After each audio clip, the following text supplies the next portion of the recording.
En la cálida mañana del 24 de julio de 1783 en Caracas, en una casona amplia y de altos techos coloniales, vino al mundo un niño que con el tiempo se convertiría en una de las figuras más trascendentales de la historia universal. Su nombre completo, largo y solemne, ya presagiaba grandeza: Simón José Antonio de la Santísima Trinidad Bolívar Palacios Ponte y Blanco. Aquel niño descendiente de una familia rica y respetada de criollos, jamás habría imaginado que su destino lo conduciría a recorrer selvas, montañas y campos de batalla, que sentiría tanto la gloria como la derrota y que terminaría muriendo en la soledad convencido de haber arado en el mar. Pero antes de ese final amargo, su vida sería una epopeya, la historia de un hombre que desafió imperios, que luchó por liberar pueblos enteros y que se convirtió en símbolo eterno de independencia y libertad. La infancia de Bolívar estuvo marcada por contrastes. Creció rodeado de privilegios materiales, haciendas, esclavos, educación privada, acceso a los lujos que pocos podían disfrutar en la Caracas del siglo XVIII. Sin embargo, también sufrió pronto los embates de la pérdida. Su padre, Juan Vicente Bolívar, murió cuando Simón apenas tenía 3 años. Su madre, María de la Concepción Palacios, falleció cuando él tenía 9. Aquellos golpes tempranos lo dejaron huérfano en un mundo en el que los niños solían depender de la guía familiar para formarse. Bolívar, en cambio, debió aprender desde joven a lidiar con la soledad, con tutores estrictos, y con un carácter que se volvió impetuoso y rebelde. Pero también hubo quienes marcaron profundamente al joven Simón, entre ellos, una mujer que sería como su segunda madre, Hipólita, una esclava negra que lo crió y lo cuidó con un cariño inmenso. Bolívar nunca olvidó su afecto y, ya de adulto, la llamaría mi madre Hipólita. Otro personaje clave fue su maestro Simón Rodríguez, un hombre ilustrado, lector apasionado de Rousseau, Montesquieu y Voltaire, quien inculcó en el pequeño Bolívar la idea de que la libertad y la igualdad no eran simples palabras, sino principios que podían cambiar el destino de los pueblos. Rodríguez sería, más que un maestro, un faro ideológico para el futuro libertador.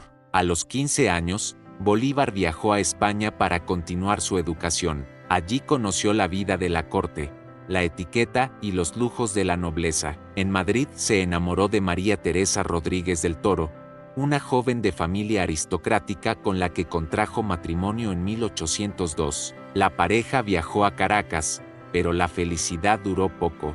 Apenas unos meses después, María Teresa enfermó de fiebre amarilla y murió. El joven Bolívar quedó devastado. Esa pérdida lo marcó para siempre. Juró que jamás volvería a casarse, y así fue. Si bien tendría amantes y un gran amor en su vida, la ecuatoriana Manuela Sáenz nunca volvió a llevar al altar a ninguna mujer. Esa viudez temprana lo condujo a una vida de aventuras, de búsquedas y de un destino fuera de lo común. Con el corazón herido, Bolívar regresó a Europa. Allí, en Francia, fue testigo de la magnificencia y los excesos de la corte napoleónica. Admiró a Napoleón Bonaparte, al principio viéndolo como un genio militar y un líder que había cambiado el mundo con sus batallas. Sin embargo, pronto se decepcionó al ver cómo aquel hombre, que había encendido la llama de la revolución, se coronaba emperador y se convertía en aquello mismo que decía combatir. Bolívar entendió que la libertad no podía depender de un tirano, aunque fuera carismático. En 1805, en Roma, acompañado de su maestro Simón Rodríguez, realizó uno de los actos más simbólicos de su vida, el juramento en el Monte Sacro. Allí, mirando la ciudad eterna, juró que dedicaría cada instante de su existencia a romper las cadenas de su patria y a liberar a América de la opresión española. Era un joven apasionado, apenas de 22 años, pero esa promesa sería la brújula de toda su vida. De regreso en Caracas, Bolívar encontró un continente convulsionado. En 1808, Napoleón invadió España y depuso al rey Fernando VII. El vacío de poder en la península agitó a las colonias, que comenzaron a preguntarse por qué debían obedecer a un imperio ocupado y debilitado. En 1810, en Caracas, un grupo de criollos decidió formar una junta de gobierno que desconociera a las autoridades españolas. Ese 19 de abril, fecha gloriosa, se considera el inicio del proceso independentista venezolano. Bolívar, todavía joven pero ya lleno de ideas revolucionarias, participó en aquel movimiento, pronunciando discursos, convenciendo a los indecisos, y mostrando la pasión que lo caracterizaría toda su vida. Ese mismo año, Bolívar fue enviado como emisario a Londres. Allí conoció a Francisco de Miranda, el precursor de la independencia americana, un hombre mayor, experimentado, que había participado en la Revolución Francesa y que era considerado un visionario. Bolívar lo convenció de regresar a Venezuela para liderar la causa. En 1811, se declaró la Primera República de Venezuela. Bolívar, lleno de entusiasmo, creyó que la independencia era un hecho irreversible, pero la realidad fue cruel. La república apenas duró un año. Los realistas se reorganizaron. Las divisiones internas entre los propios criollos se hicieron profundas, y en 1812, un devastador terremoto en Caracas fue interpretado por muchos como un castigo divino contra los rebeldes. La república cayó, Miranda capituló, lo que provocó la ira de Bolívar, quien lo acusó de traidor y facilitó su arresto. Exiliado en Cartagena de Indias, Bolívar escribió uno de sus textos más célebres, el Manifiesto de Cartagena, en el que analizó los errores de la Primera República y expuso su visión. La independencia debía lograrse con organización militar, disciplina y un espíritu continental. Era necesario un ejército fuerte y una visión que trascendiera las fronteras de Venezuela. Allí empezó a gestarse su idea de una América unida. Bolívar emprendió entonces una serie de campañas militares que lo convirtieron en leyenda. En 1813, lideró la campaña Admirable, atravesando los Andes y entrando triunfal en Caracas, donde fue proclamado el Libertador. Pero esa victoria fue efímera. Los realistas contraatacaron y la guerra se convirtió en una lucha sangrienta y sin cuartel. Bolívar proclamó la llamada Guerra a Muerte, en la que declaró que todo español que no apoyara la independencia sería considerado enemigo y ejecutado. Fue un conflicto cruel, de una violencia brutal, donde ambos bandos cometieron excesos. La independencia no era un ideal romántico, era una guerra despiadada. Durante los años siguientes, Bolívar sufrió derrotas, persecuciones y exilios, pero cada caída lo fortalecía. En 1817, se refugió en los llanos de Venezuela, donde encontró en José Antonio Páez y en los llaneros una fuerza popular que sería clave en sus campañas. Allí, entre hombres rudos y curtidos por la vida en las sabanas, Bolívar forjó un ejército más cercano al pueblo que a la aristocracia criolla. Fue allí donde comenzó a gestarse el mito del líder que compartía penurias con sus soldados, que cruzaba ríos, que soportaba el hambre y que se ponía al frente en la batalla. Bolívar entendió que liberar a Venezuela no era suficiente. Si no se expulsaba a los españoles de toda Sudamérica, la libertad sería siempre frágil. Por eso, en 1819, emprendió una de las campañas más épicas de la historia militar, la campaña libertadora de la Nueva Granada. Con su ejército, atravesó los Andes, soportando frío, tormentas y escasez. Muchos murieron en el camino, pero quienes sobrevivieron lograron lo imposible. Derrotaron a los realistas en la batalla de Boyacá el 7 de agosto de 1819. Con esa victoria, la independencia de Nueva Granada quedó asegurada. Bolívar entró en Bogotá como un héroe. Allí, comenzó a hacerse realidad su sueño de crear una gran nación unida, la Gran Colombia, compuesta por Venezuela, Nueva Granada y Quito. Ese mismo año, en el Congreso de Angostura, Bolívar pronunció uno de sus discursos más célebres. Expuso su visión política, una república fuerte, centralizada, con un poder ejecutivo sólido y con una unión continental que garantizara la estabilidad. Su ideal no era simplemente expulsar a los españoles, sino construir una nación moderna, un bloque poderoso que pudiera enfrentar al mundo. El año 1819 había sido decisivo. Tras la victoria en Boyacá, Bolívar se convirtió no solo en el líder indiscutible de Venezuela y Nueva Granada, sino en el alma de un proyecto mucho mayor, la unión de los pueblos bajo una sola bandera. La Gran Colombia empezaba a tomar forma, aunque más como un ideal en la mente del libertador que como una realidad sólida. En 1820, España atravesaba su propia crisis interna. En la península, un levantamiento liberal obligó al rey Fernando VII a aceptar una constitución que debilitaba su poder absoluto. Esta situación repercutió en América. Por primera vez, se abrió un espacio para el diálogo entre realistas e independentistas. En Santa Ana, Bolívar se reunió con Pablo Morillo, jefe del ejército español en Venezuela. Aquella reunión fue histórica. Dos enemigos que se habían enfrentado en campos sangrientos se estrecharon la mano y firmaron un armisticio. El libertador mostró allí una faceta que muchos olvidan, la del político diplomático, capaz de negociar, de hablar de paz en medio de la guerra. Pero aquella tregua fue solo un respiro. Pronto, las batallas se reanudaron, y en 1821, en la batalla de Carabobo, Bolívar aseguró la independencia de Venezuela. Aquel día, con la ayuda de los llaneros de José Antonio Páez y de la valentía de hombres como Ambrosio Plaza y Cedeño, se consolidó lo que había sido un sueño desde 1810. Caracas volvió a recibir al libertador entre vítores, pero Bolívar sabía que el trabajo estaba lejos de terminar. La Gran Colombia fue proclamada oficialmente en 1821. Integraba a Venezuela, Nueva Granada y Quito. Bolívar fue nombrado presidente, mientras que Francisco de Paula Santander, un hombre de leyes y gran organizador, se convirtió en vicepresidente. Era un equilibrio entre el genio militar y el administrador civil, pero desde el inicio, las tensiones eran evidentes. Bolívar soñaba con un poder central fuerte. Santander, en cambio, defendía un sistema más federalista, con autonomía para las regiones. Aquella fractura sería una herida abierta que terminaría debilitando el proyecto. En 1822, las tropas comandadas por Antonio José de Sucre libraron la batalla de Pichincha, cerca de Quito. Fue una victoria clave. El territorio de la Real Audiencia de Quito se unió a la Gran Colombia. Bolívar llegó poco después y fue recibido como héroe. Pero lo más trascendental de aquel año ocurrió en Guayaquil. Allí se encontró con José de San Martín, el libertador del sur.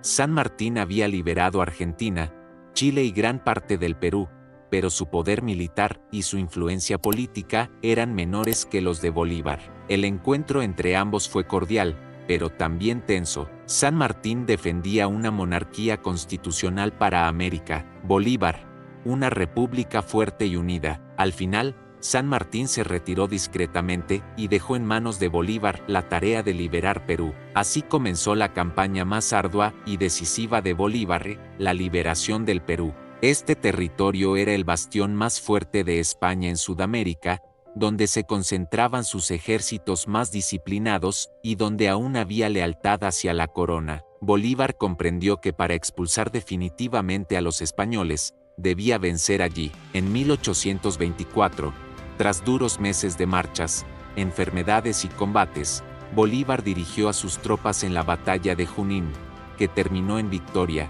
Poco después, delegó en su lugarteniente y amigo, Antonio José de Sucre, el mando para la batalla final. El 9 de diciembre de ese año, en la batalla de Ayacucho, los patriotas derrotaron al ejército realista y sellaron la independencia del continente. Esa jornada fue gloriosa. Los oficiales españoles firmaron la capitulación y reconocieron el fin de la dominación española en Sudamérica. En 1825, Bolívar fundó una nueva república en el Alto Perú, que en agradecimiento adoptó su nombre, Bolivia. Allí, el libertador redactó una constitución en la que plasmó su visión política, un presidente vitalicio, con capacidad de designar a su sucesor, pero dentro de una república. Para Bolívar, aquello no era una dictadura, sino una manera de garantizar estabilidad en pueblos que, según él, aún no estaban preparados para la democracia plena.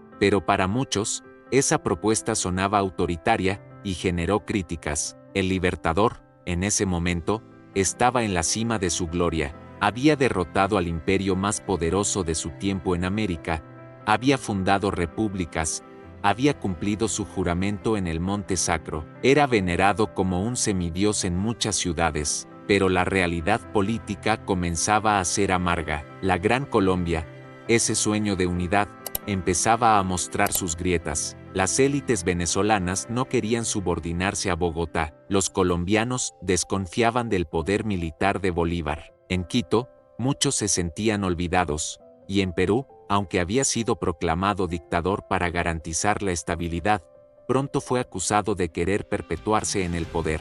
Bolívar había ganado la guerra, pero gobernar un continente fragmentado era una tarea casi imposible. En 1826, convocó el Congreso Anfictiónico de Panamá, un intento de reunir a todas las nuevas repúblicas en una gran confederación continental. Era el sueño más ambicioso de Bolívar, que México, Centroamérica y Sudamérica se unieran en un solo bloque, como una suerte de Estados Unidos de América Latina. Sin embargo, el Congreso fracasó.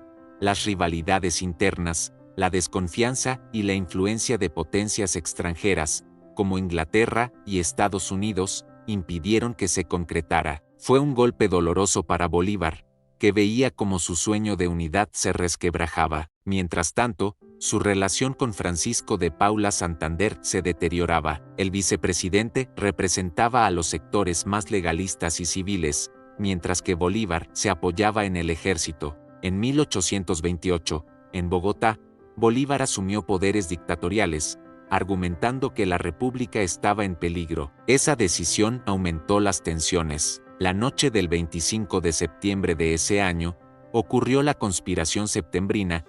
Un grupo de opositores intentó asesinarlo en el Palacio de San Carlos. Bolívar logró escapar gracias a Manuela Sáenz, la mujer que lo acompañaba y a quien la historia recordaría como la libertadora del Libertador. Ella lo empujó a huir por una ventana, mientras enfrentaba a los atacantes y le salvaba la vida. A partir de entonces, Bolívar quedó marcado por la desconfianza y la soledad. Los intentos de mantener unida la Gran Colombia se volvían cada vez más frágiles. Venezuela, bajo el liderazgo de Páez, comenzó a separarse. En Quito, surgían voces autonomistas, y en Nueva Granada, los seguidores de Santander se oponían a sus medidas centralistas. Enfermo de tuberculosis, cansado y rodeado de traiciones, Bolívar decidió renunciar en 1830. Su sueño se derrumbaba ante sus ojos. Venezuela se separó de la Gran Colombia, y poco después, Ecuador siguió el mismo camino. Lo que había sido una gran república comenzó a fragmentarse en las naciones que hoy conocemos. Ese mismo año, en mayo de 1830, murió en Quito su gran amigo y compañero Antonio José de Sucre, víctima de un atentado. La noticia devastó a Bolívar.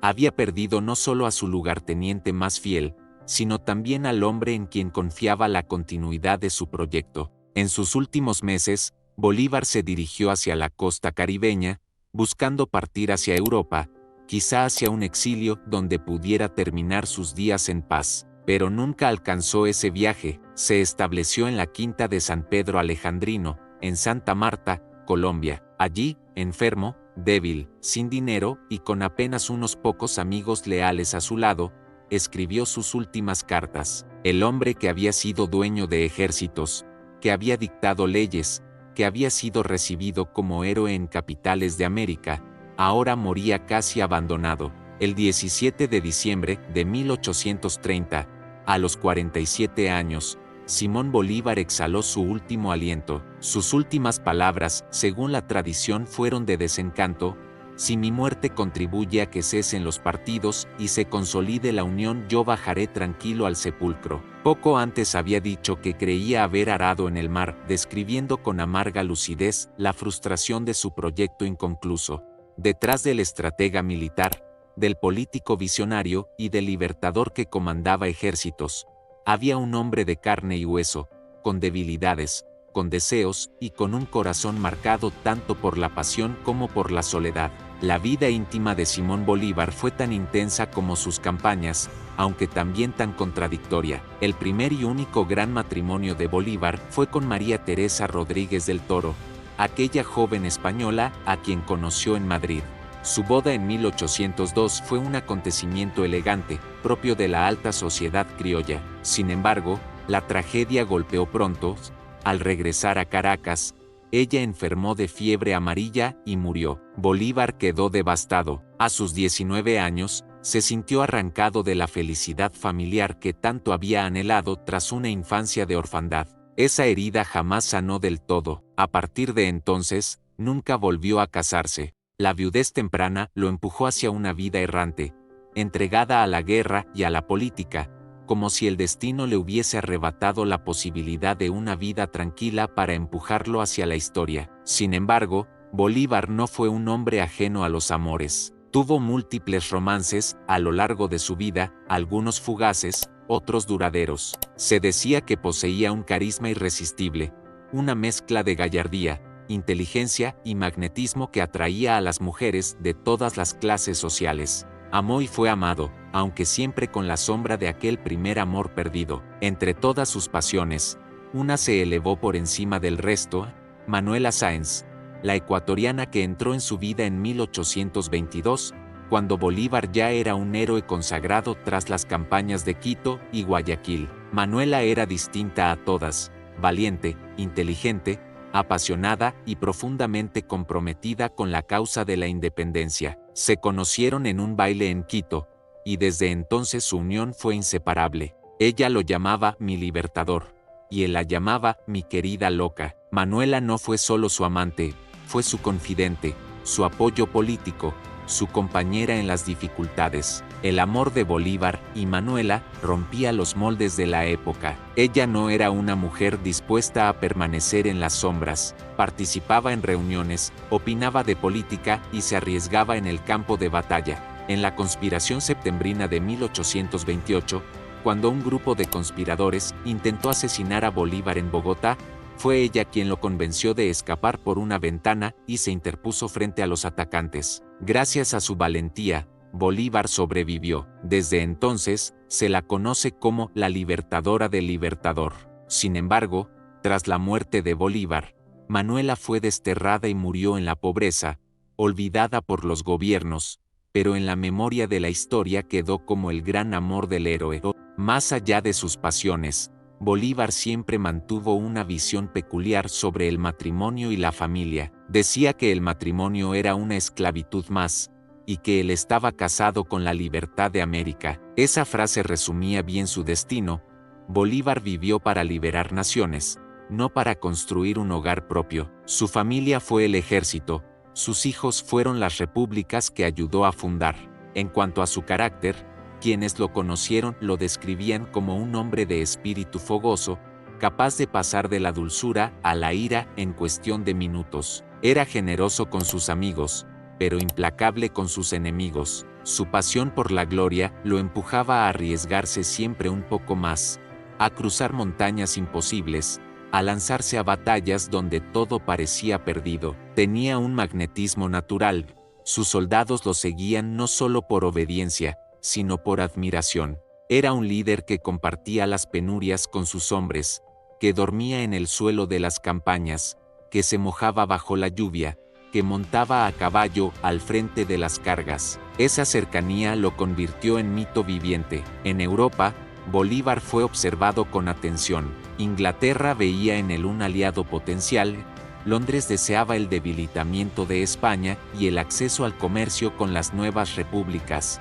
Por eso, Bolívar mantuvo cierta relación con agentes británicos, y no es casualidad que muchos oficiales extranjeros, especialmente irlandeses e ingleses, se unieran a sus ejércitos. Los llamados legionarios británicos lucharon en batallas decisivas como Boyacá y Carabobo. Bolívar, pragmático, aceptaba esa ayuda extranjera, pero siempre con la idea de mantener la independencia política de sus países. Con Estados Unidos, la relación fue ambivalente. Bolívar admiraba la independencia norteamericana, pero desconfiaba de sus intenciones en América Latina. Sabía que el naciente poder del norte tenía ambiciones de expansión y no quería que se convirtiera en un nuevo imperio que dominara el sur.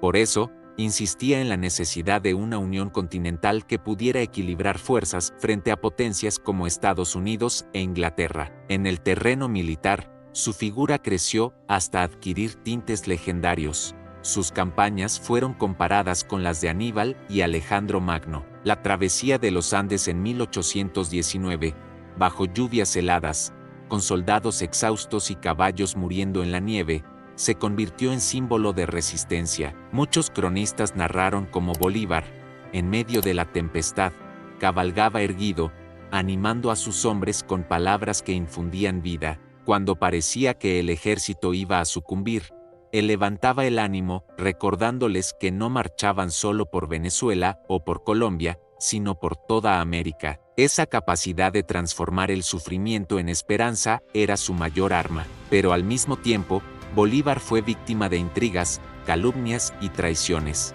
Muchos lo acusaron de querer convertirse en rey o emperador.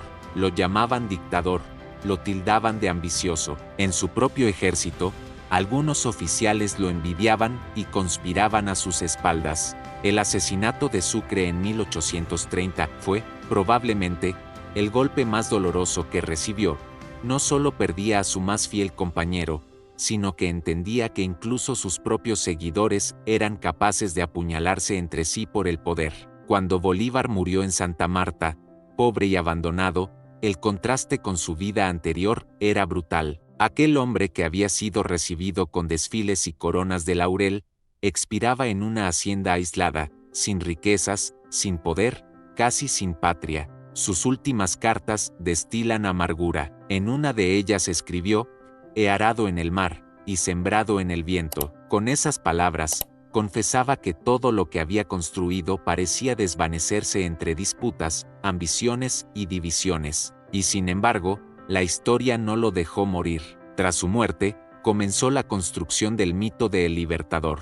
Sus enemigos políticos lo habían difamado, pero poco a poco la memoria de sus victorias se impuso sobre las críticas. Sus restos fueron trasladados a Caracas en 1842, recibidos como reliquias sagradas. Monumentos, estatuas y plazas comenzaron a llevar su nombre. En cada república que ayudó a fundar, Bolívar se convirtió en símbolo de identidad. Su imagen fue utilizada por gobiernos de todos los signos, liberales y conservadores, demócratas y dictadores. Todos invocaban al Libertador para legitimar su poder. Con el tiempo, Bolívar dejó de ser solo un hombre histórico para convertirse en un mito continental. Un mito complejo, porque su legado fue tanto inspiración como advertencias. Enseñó que la libertad se conquista, pero también que la unidad es difícil de sostener. Hoy, 2 siglos después, su figura sigue viva, desde Caracas hasta Lima, desde Bogotá hasta Sucre, desde Quito hasta Santa Marta. Su nombre se pronuncia con respeto. Bolívar encarna el sueño de la independencia, pero también el drama de un continente dividido. Es héroe y mártir, visionario y humano, guerrero y político, amante y solitario. La guerra de independencia, a pesar de los triunfos iniciales, no era un camino recto hacia la victoria. Bolívar sabía que las victorias podían esfumarse en cuestión de días, y que la libertad aún pendía de un hilo. Tras las campañas en Venezuela, comprendió que la verdadera batalla no solo estaba en las armas, sino en las ideas, en la capacidad de convencer a pueblos enteros de que un futuro distinto era posible. Y eso, quizás, era lo más difícil de todo. Su viaje hacia Cartagena lo había marcado, pero aún más lo marcaría su paso por Haití. Allí, en la isla que había sido escenario de la primera revolución de esclavos triunfante en el mundo, Bolívar encontró apoyo, refugio y también una lección profunda. Alexandre Pétion, presidente de Haití, lo recibió con respeto y le ofreció ayuda, barcos, armas, hombres.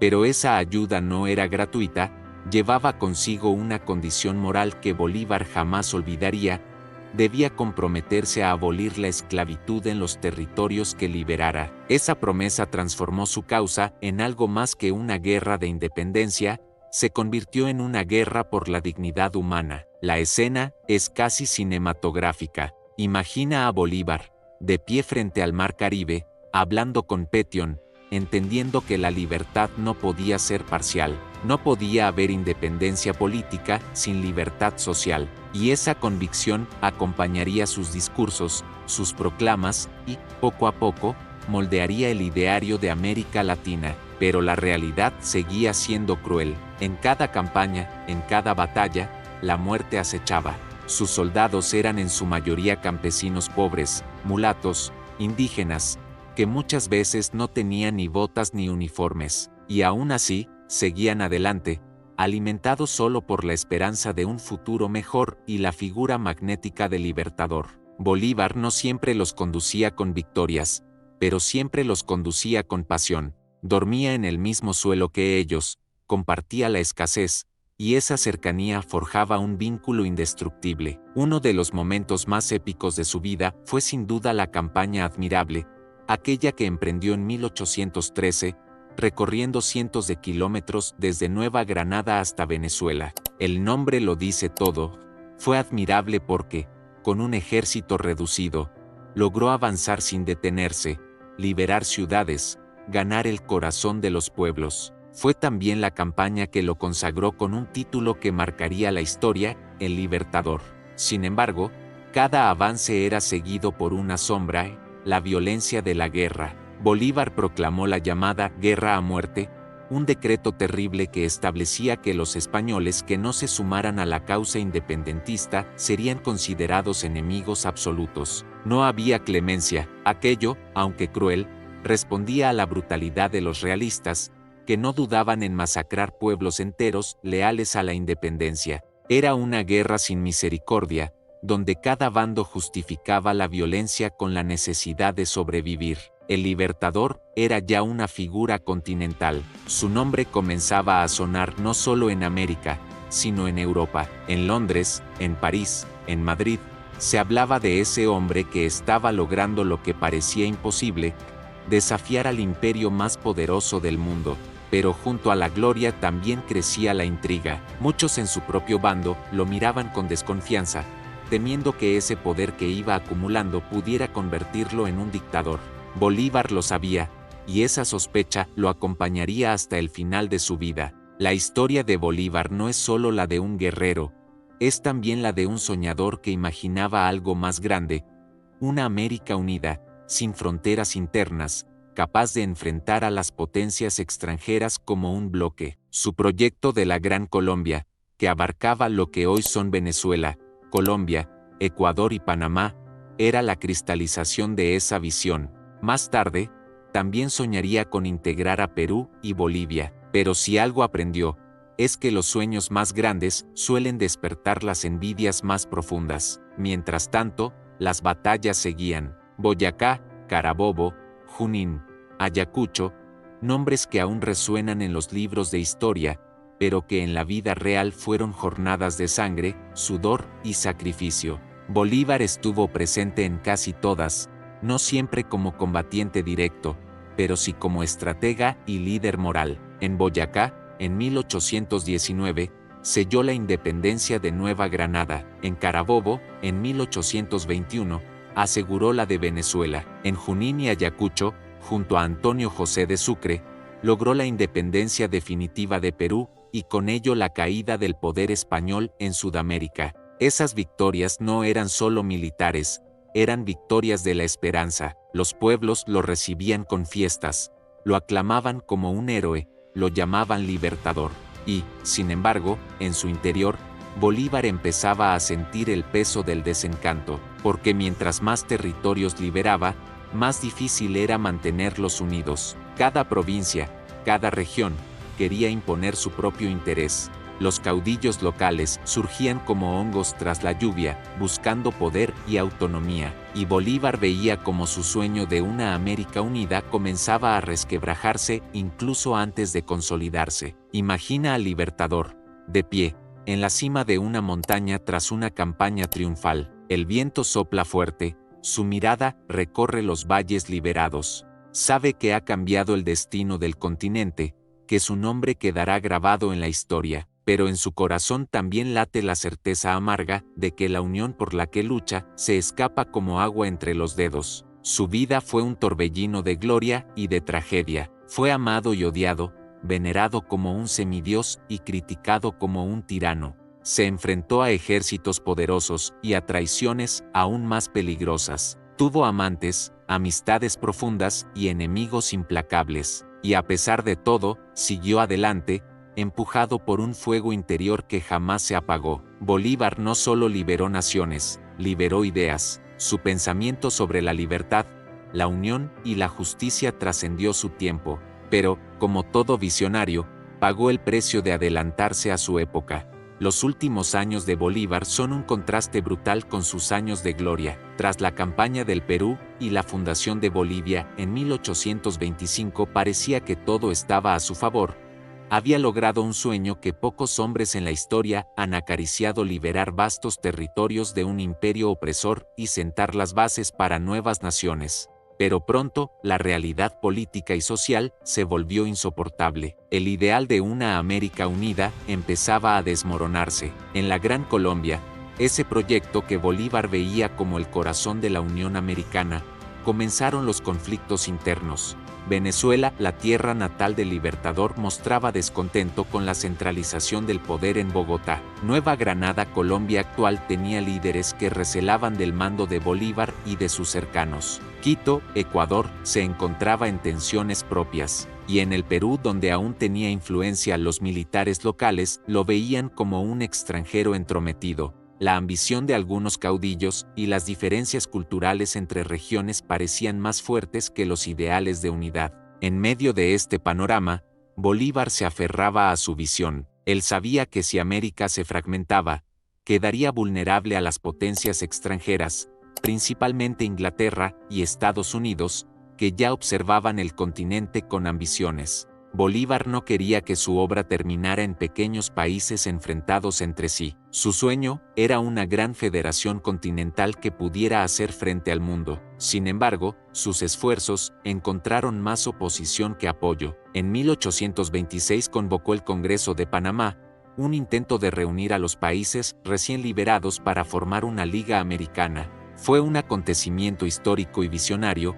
Por primera vez en el continente se discutía la idea de una integración política y militar, pero las rivalidades, los celos y la falta de compromiso hicieron que el Congreso terminara en acuerdos tibios y sin fuerza real. Bolívar lo sintió como una herida profunda. La unión que tanto predicaba parecía una ilusión. La situación en la Gran Colombia empeoraba. En 1828, los conflictos se agudizaron hasta tal punto que Bolívar asumió poderes dictatoriales para tratar de mantener la unidad. No lo hizo por ambición personal, pues él mismo había repetido muchas veces que su mayor deseo era retirarse, sino porque creía que sin una mano firme la Gran Colombia se desintegraría. Pero esa decisión lo volvió blanco de críticas. Lo acusaban de querer convertirse en rey, en tirano, en perpetuar su poder.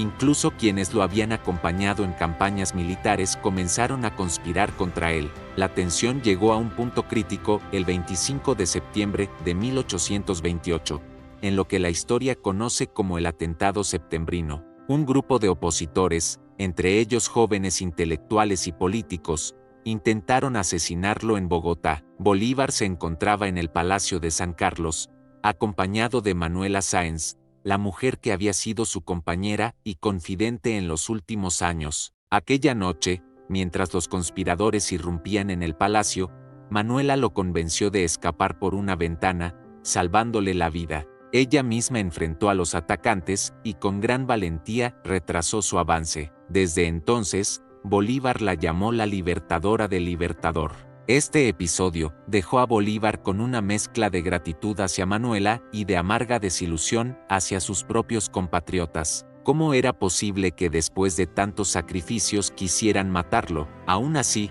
continuó gobernando, aunque cada vez más debilitado física y emocionalmente. La enfermedad también comenzó a ganarle terreno. Bolívar sufría de tuberculosis, una dolencia que lo iba consumiendo poco a poco. Las largas campañas militares, los climas inhóspitos, las privaciones y el estrés habían dejado su cuerpo vulnerable. A menudo tosía sangre, tenía fiebres intensas y un agotamiento que lo obligaba a descansar incluso en medio de importantes reuniones políticas. Pese a ello, no abandonaba la lucha, como si estuviera destinado a consumirse por completo en servicio de su sueño. Para 1830, La Gran Colombia estaba prácticamente rota. Venezuela proclamó su separación. Ecuador siguió el mismo camino. Las voces de la disolución eran cada vez más fuertes. Bolívar, viendo cómo se derrumbaba la obra de su vida, renunció a la presidencia y decidió alejarse del poder.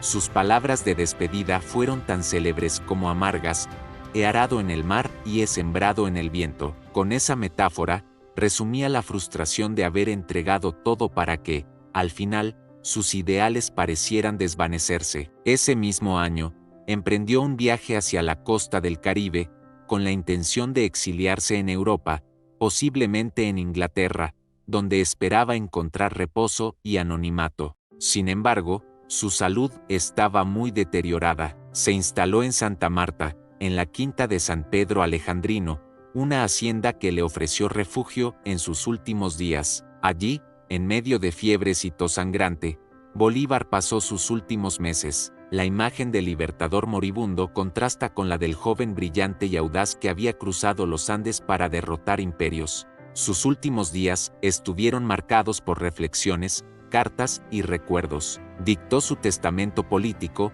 en el que pidió unidad, perdón y reconciliación para los pueblos que había liberado. También expresó un deseo: que no se guardaran honores ni ceremonias excesivas a su muerte. El 17 de diciembre de 1830, a los 47 años, Simón Bolívar murió en la quinta de San Pedro Alejandrino. Sus últimas palabras, según algunos testimonios, fueron un lamento por la desunión. Si mi muerte contribuye a que cesen los partidos y se consolide la unión, yo bajaré tranquilo al sepulcro. La noticia de su muerte recorrió América como un trueno. Muchos que lo habían criticado lloraron su partida. Otros lo vieron como el fin de una era. El hombre que había derrotado al imperio más poderoso de su tiempo murió enfermo, pobre y en el exilio, sin patria ni poder.